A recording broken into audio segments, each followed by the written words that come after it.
Welcome to that Bible Guy. What is the solution? Is there a solution to that feeling that life is unfair? I, I'll be honest. I feel like most of my life I haven't necessarily struggled with this. I've often felt like, you know what, I don't really struggle too much with what other people have. I think I can accept my lot, and I don't really feel like I'm struggling with jealousy a lot. I'm not sure about you. Do you feel like that's something you struggle with a lot, or you can ponder on the idea of, should I not have more? Other people have more than me. But I noticed this recently a little bit more with myself. After taking a pay cut to go into the ministry, I've pondered on being in my 40s, my mid 40s now, and I've thought about, what have I got relative to other people? And maybe what about the future? And how do I afford and deal with certain things right now? Or what about maybe not having our own home at this point? And I'll be honest with you, many times I've looked around at the kingdom even and a lot of people that we know, and I've thought everyone else does, God, or certainly almost everyone else has. What about me? I'll be honest, it's something I've had to pray about, and I've found myself struggling a bit with looking at other people's circumstances and saying, oh, but yeah, should I not have what they have? And what does that mean for my future? And what does that mean for me and my wife and my children? And am I going to always have this hardship? And I can sit and ponder on that. And I know that's something that many of us could struggle with. And I'm saying this because I read this morning in Genesis about Rachel and Leah. And Rachel had supposedly got the looks. And that's, Jacob loved her more as well. And then you have Leah, maybe not as attractive according to what we read, and maybe not Jacob not loving her as much as he loved Rachel. And you think, well, Rachel had it all then, right? Well, then you come to today and you see that Leah had the children and Rachel's womb was barren. And then she was cursing and frustrated with what Leah had, and she was disappointed with the fact that Leah had the children in the lineage and gave Jacob children, but she didn't. And Leah was looking at Rachel, thinking, "You've got you're the pretty one, and you've got Jacob's love." And again, you can just have that scenario. It's like, okay, there's people out there that have the home you don't have, Simon. There's people out there have things that you don't have, but are they happy? Or are they looking at you and thinking, "I wish I had what they had"? And there's an element of all of us that we can do that. We can end up just wishing we had what someone else had, and we can then bring that to God. We can maybe express it or maybe not express it. But I do honestly feel like there is a solution. And I feel like Jesus specifically addressed this with Peter. And of course, it's littered throughout Scripture, the idea of not comparing ourselves to one another. I know in the past I did powerlifting competitions, and I remember I loved the mantra of many of the competitions I was in by seasoned professionals who would say, "Look, you're competing against yourself in this competition." I love that because therefore you can always get better, and you never really have that sense of insecurity or pride with how you do, and it's a good thing. But Jesus addresses it. He addresses it for us and for me, offers a solution to that sense, that dissatisfied sense. I wish things were different. Why are they not different? God, what are you doing? Why do you allow this? You maybe don't say it as strongly as that, but in your heart, you feel like you just wish things were different. As I say, for me, I'm thinking about the future even. We don't have this right now. Other people do. What about in the future? Am I going to have a house in the future? Am I going to be secure in the future? Am I going to be, dare I say, scrounging from people? So these sorts of thoughts, Jesus addresses this in John 21.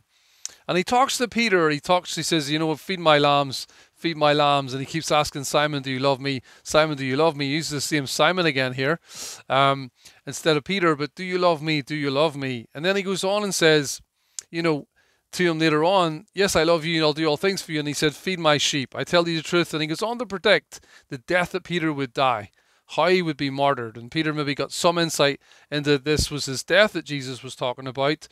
And then he said to Peter, follow me. And Peter turned, it says in John 21, verse 20, Peter turned and saw the disciple whom Jesus loved was following him, John. And this was the one who had leaned back against Jesus at the supper and had said, Lord, who is going to betray you?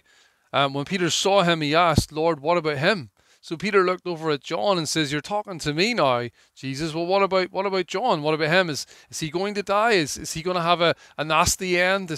Are you questioning him about feeding your sheep? Or who knows what was in Peter's mind? I mean, any number of things. I mean, why me? Have I got the hard call here?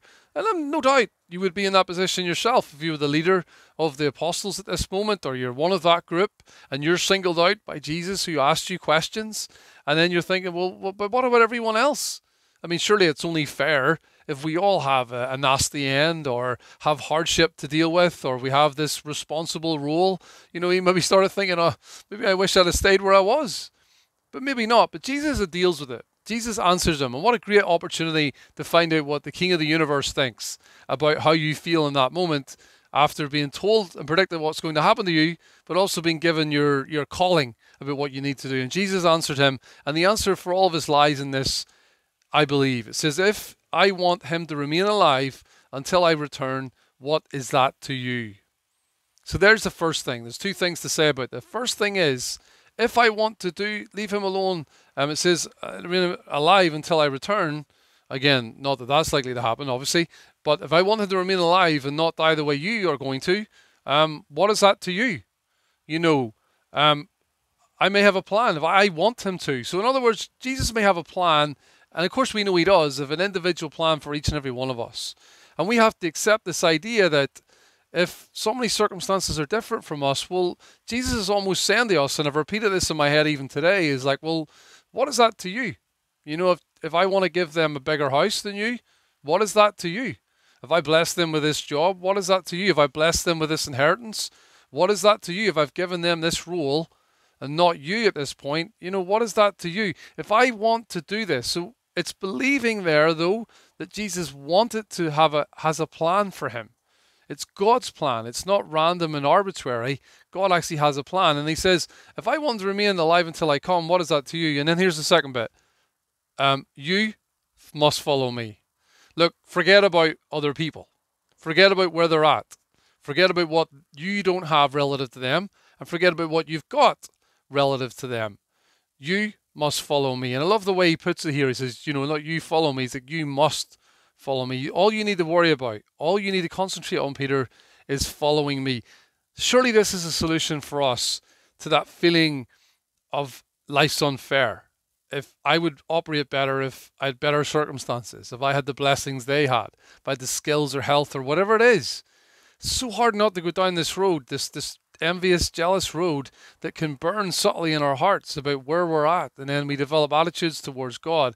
Peter had this developing attitude and he pitched it to Jesus. Well, what about him? And Jesus has dealt with it, as I say, in two specific ways. Look, I'm in control of this. If I do this or don't do this, what is that to you? I still have a plan for you, and what you need to do is you must follow me. So there's the answer for us. The solution to not getting that overwhelming sense that life is unfair is the idea to think about it from God's perspective. God can give you whatever you don't have in an instant. He can take away that hardship in an instant. Our lot is very often determined by God, occasionally by our own circumstances. I mean, for me, I'm going to have to, make sure I'm doing all I can to help ourselves in a financial situation and provide for the future.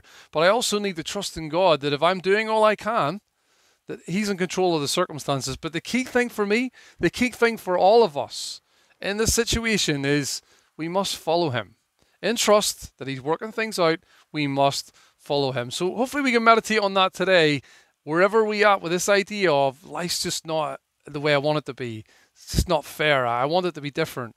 Yeah, what is that to us? We must follow him. I hope this helped us today. If you has enjoyed this, please hit the like button. Please share it on for other people. Subscribe to That Bible Guy if you haven't already. And let's get his word out there.